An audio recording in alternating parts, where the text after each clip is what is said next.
What's up, everybody? This is GiftTime at Bailu, and Olympics are over, and I can't hate. It went amazingly. Rugby in the Olympics was a smashing success. Women's rugby killed it. Men's rugby killed it. Quarterfinals killed them. The only thing that seemed to have sucked was that the United States didn't really get to do as well as we wanted it to do, but you know what? Sometimes it's about the grander scheme. We need to have that next level up. With that being said, I want to go over the 5 things that you should have been able to take from watching rugby in the Olympics. Number 1, women's rugby broke out. What I mean is, women's rugby has been one of the growing entities for rugby for the last several years. Especially since the Olympics kicked in, everybody has tried to put more and more money in.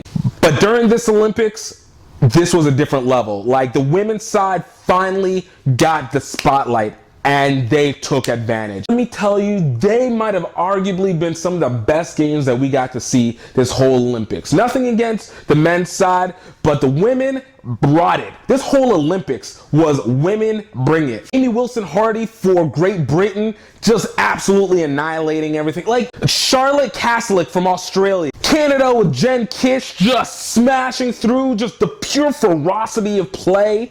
Can't forget our USA women. Jessica Javelin showing off what it means, what pure blazing speed is. Alan Kelter killing it from the US. Like, this was everything that you could have asked for rugby, especially for women. You had celebrities out there. You saw Matthew McConaughey taking a watch out there. Leslie Jones getting the hype. Gotta see one of these games, man. Look at those legs, man. Look at this. Serious. You couldn't get any better than that. Reactions online were amazing. Like, women's rugby broke out from the Olympics. If anything came out of this, that's the one thing that you should know. Number 2, parody all up in rugby. Especially on the men's side, the parody was real. Let's talk about who was in the Final Four. You had Fiji, was expected. You had Great Britain, a team that had just gotten together like 6 weeks prior. South Africa, one that was expected to be in there. And then, of course, the massive upset king, the Kingslayer, coming straight from the east side. Japan, showing what it means to play technique-style rugby. Everybody underestimating them, everybody thinking that they can't do it, and you know what? They came in and said, F you guys, we're about to kill it. Biggest surprises coming out of it for the men's side, New Zealand men and Australian men coming in 6th and 8th respectively. I had to catch myself a whole bunch of times.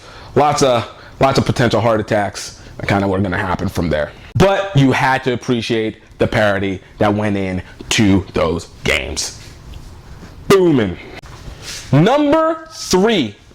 The butts. I don't know what was going on over at NBC during these tournaments, but their director had a strong butt fetish. Now, you can say they were trying to look at leg runs or slow motion, but I don't think that we saw a shot replay that did not come back to include a tight shot on the butt and thigh. It was like they were expecting to see Zulus occurring throughout the tournament, so they were focusing in on that butt shot. At least they were consistent in it for both men and women, and just seemed to be really evident with the women's side.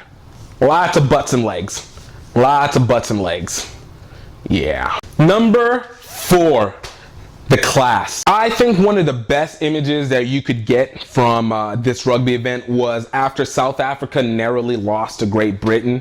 End of the game, you see the Great Britain guys going up to the South African guys, pulling them up, giving them hugs, just showing the love that was rugby. Another highlight was whenever the Fiji men winning their first ever medal in the Olympics, which happened to be a gold, because you know what? They were already going to win this gold, but they really worked it. But you could not ask for a better final finish. Whenever they were getting the medals and they were kneeling down to Princess, that was absolutely amazing. Australia and New Zealand women coming together after a hard-fought battle. These are 2 great rival teams just coming at it. The whole thing was beautiful. There was so much class. And number 5. the emotions. There were so many damn feels in this game. The emotions.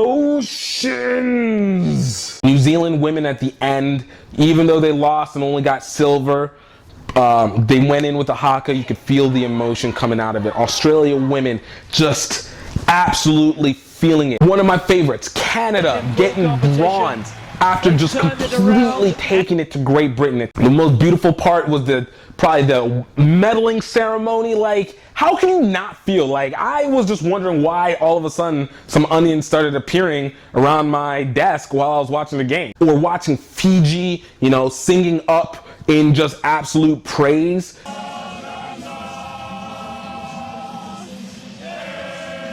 And then take it off the field whenever you got to see the Brazilian player and her girlfriend essentially proposing, the girlfriend off the sideline proposing to her rugby girlfriend, and that was just an absolute beautiful moment.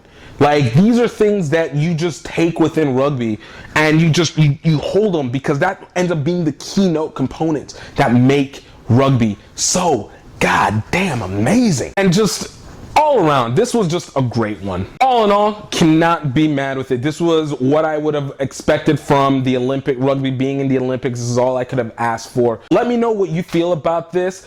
You can put comments down below. But guys, my name is GiftTime Belu. You guys can catch us on social media at the end of this video. I hope you guys enjoyed it. We're going to try and put more of these out through the season. And you guys have a great one.